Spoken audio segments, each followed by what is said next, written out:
A renewed push for legal action tonight, nearly a year after the death of Terence Caffey, who died in police custody in Little Rock. In fact, it was last year. Today, Caffey's family and friends joined civil rights attorney Ben Crump in calling for legal consequences for the police officers involved in his death. Sarah Habakowitz spoke with family and Crump and shows us video you may not have seen from the night Caffey died.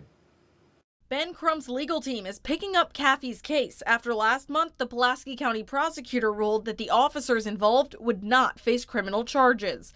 Caffey died after he went into medical distress during his arrest last December. His family still grieving. We truly are missing Terence, and our heart's been broken, and we're trying to put the pieces together.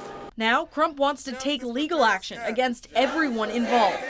Justice for Terence Caffey. Justice for Terence Caffey. A few weeks ago, law enforcement compiled and released video that follows the timeline of the night Caffey died. Today, Crump's legal team took a closer look at body camera videos from that night, and while released, were not all shown in that original compilation. Crump claims the investigators' timeline intentionally skips over the most violent parts of the arrest. We're here today because we want you to see the truth.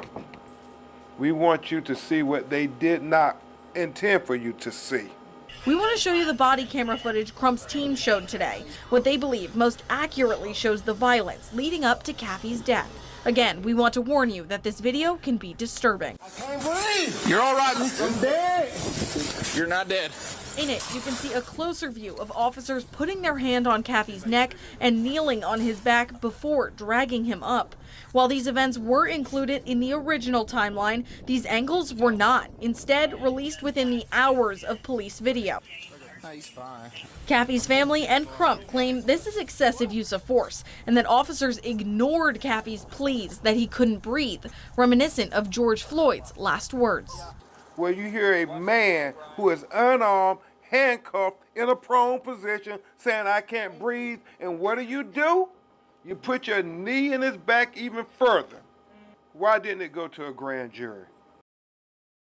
With Sarah Habakowitz reporting, Ben Crump's legal team is picking up Caffey's case after last month. The Pulaski County prosecutor ruled the officers involved would not face criminal charges. Caffey died after he went into medical distress during his arrest last December.